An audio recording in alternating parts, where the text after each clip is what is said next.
고문진보는 주나라 때부터 송나라 때에 이르는 고시와 고문 중 주옥편을 모아 엮은 말 그대로 옛글 가운데 참된 보물만 모아둔 책으로 전집, 후집 각 10권으로 되어 있습니다.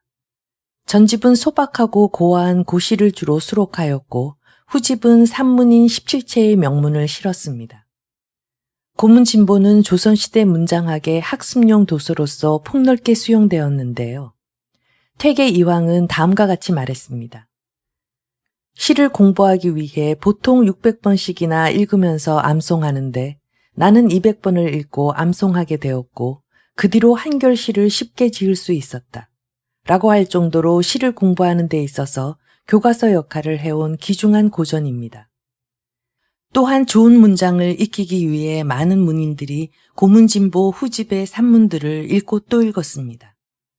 예전부터 고문진보를 낭독하고 싶었지만 한 시를 귀로 감상할 때 잘 와닿지 않을 것 같아 망설이던 차에 한 구독자님께서 적극 권하셔서 산문인 후집을 중심으로 낭독하게 되었습니다. 그리고 한 편씩 가벼운 영상으로 고문진보를 짧고 깊게 음미할 수 있도록 하였습니다. 앞으로 책과 책 사이에 고문진보 한 편씩 낭독할 예정이며 그 출발은 소동파의 아름다운 적벽가로부터 출발합니다. 적벽부 소동파 임술년 가을 7월 16일 밤 소자는 손님과 함께 배를 띄워 적벽강 언덕 아래에서 놀았다. 서늘한 바람이 서서히 불어오니 수면에 물결도 일어나지 않았다. 술을 부어 손님에게 권하면서 시경의 명월의 시를 읊조리고 요조의 장을 노래하였다. 잠시 후 달이 동산 위에 솟아오르더니 동남쪽 하늘에서 천천히 배회하는 것이었다. 장강 일대에는 저녁 이슬이 촉촉히 내렸고 물빛과 하늘이 하나로 접하여 강면이 아득히 넓다.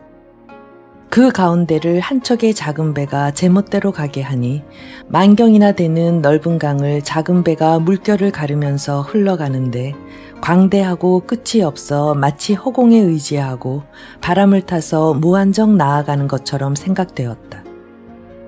바람에 가볍게 나부껴 속세의 모든 일을 잊고 어떤 것에도 구애됨이 없이 다만 혼자 자유롭게 날개가 돋친 신선이 되어 승천하는 것처럼 생각되었다. 이처럼 신비스러운 풍경 속에서 술을 마시니 기분이 매우 유쾌해져서 백전을 두드려 장단을 맞추면서 노래를 불렀다. 그 노래는 개수나무의 노와 목란의 상아대로 투명한 달빛이 비치는 맑은 수면을 치면서 달빛이 흐르는 강물 위를 거슬러 올라갔다. 끝없이 아득한 것을 생각하였고 내 진정 사모하는 일을 하늘 한쪽에서 바라본다 라고 하였다. 달빛이 비치는 장강 수면을 거슬러 올라가는 도중 그 황홀한 경치에 취하여 강남 선녀의 전설에 말려든 형언할 수 없는 기분을 묘사했다. 동행 손님 중에 퉁소를 부는 사람이 있어 나의 노래에 따라 장단을 맞춰주었다.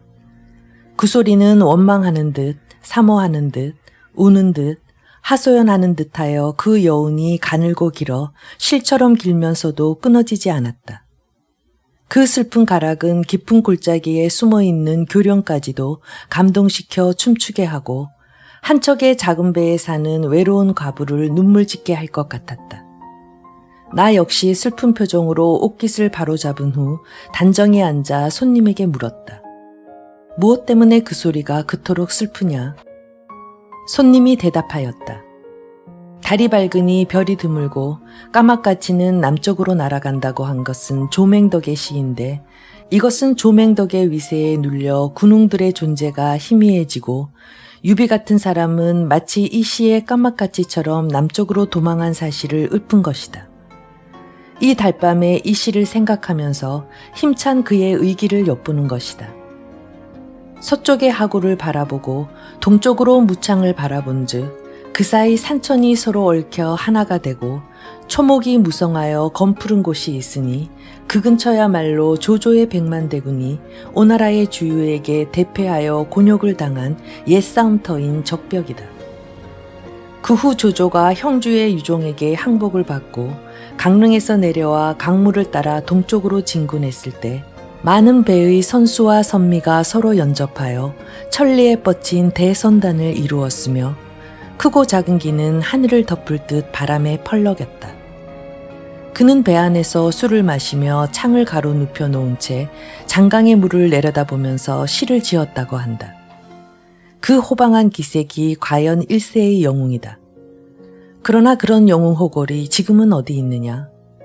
다만 역사의 한 토막이 되었을 뿐이다. 그런데 그대와 나처럼 장강의 물가에서 물고기를 잡고 나무꾼 노릇이나 하는 천한 생활을 하면서 물고기와 새우의 친구가 되고 고라니와 사슴의 벗이 되어 살아가는 유랑의 신세는 더욱 덧없는 것이 아니겠는가. 한 척의 작은 배를 타고 호리병에 술을 들어 서로 권하고는 있지만 아침에 났다가 저녁에 죽어버리는 하루살이 같은 짧은 생명을 영원한 천지에 기탁하고 있으니 말하자면 우리는 망망대해에 떠있는 좁쌀 한 알 같은 미미한 존재이다.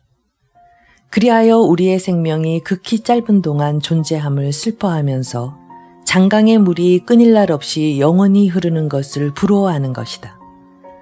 그렇다고 하늘을 나는 신성과 함께 마음대로 논일 수도 없고 명호를 안고 함께 오래오래 살아가는 것도 갑자기 될 수 없는 일인 줄 알기 때문에 다음 없는 슬픔을 퉁소소리의 가냘픈 여운 속에 담아 그것을 쓸쓸하고 슬픈 가을바람에 날리는 것이다.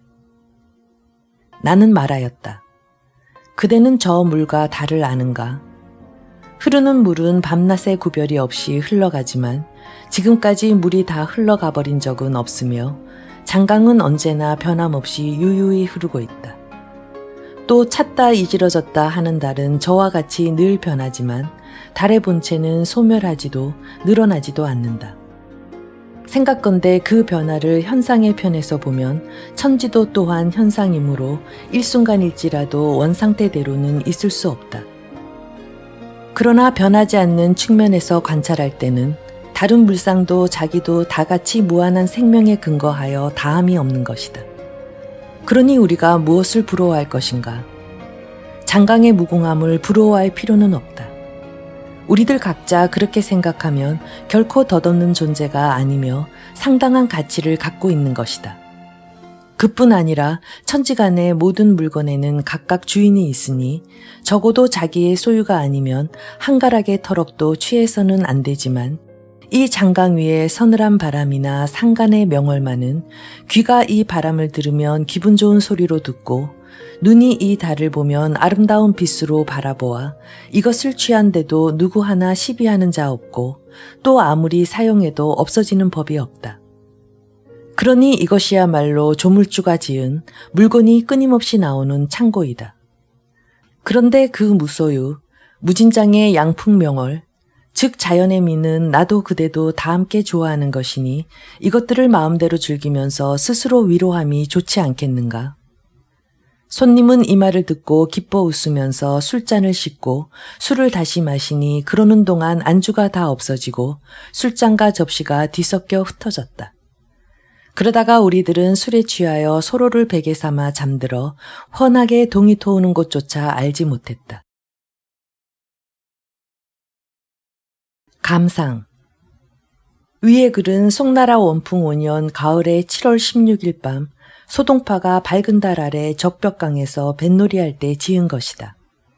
그는 삼국시대 영웅 조조와 주유 등의 풍류를 회상하면서 무상한 유랑인에 불과한 자신의 신세를 한탄하였다. 그러나 마지막에는 무한한 생명 앞에 그들이나 우리가 하등 다를 바 없는 미미한 존재이며 무한한 본체의 하나라고 볼 때 천하 만물은 결국 동일하다는 것을 깨달아 상간의 명월과 강상의 청풍을 즐기면서 모든 시름을 잊었다는 감회를 읊은 명문이다. 후 적벽부에 대하여 위의 글을 전적벽부라 한다. 적벽에는 여러 곳이 있는데 이 글에서의 적벽은 호북성 황주부성의 서북 한천문 밖에 있는 붉은 암벽이 솟아있는 곳이며 적빅이라고도 한다. 오나라의 장군 주유가 위나라 조조의 100만 대군을 격파한 옛 싸움터 역시 적벽이라 부르는데 거기가 이곳에서 멀지 않은 곳에 있으므로 그 고사를 생각하고 그리워한 것이다. 동파가 이 글을 지은 것은 47세 때인데 그보다 앞서 원풍 2년에 시화를 당하여 벌을 받고 어사대에 하옥되어 사형될 뻔했으나 아우인 소자유의 상소로 12월에 황주 단련 부사로 자천되었고 5년에 황주의 동파에 설당을 짓고 동파거사라고 호하였다.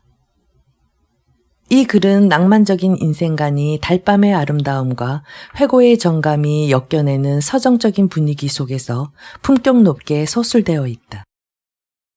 그 당시 역경에 처해 있던 그가 굴하지 않고 자기 가치를 존중하면서 유유자적한 생활을 즐겼던 고매한 정신이 생생하게 잘 표현되어 있다.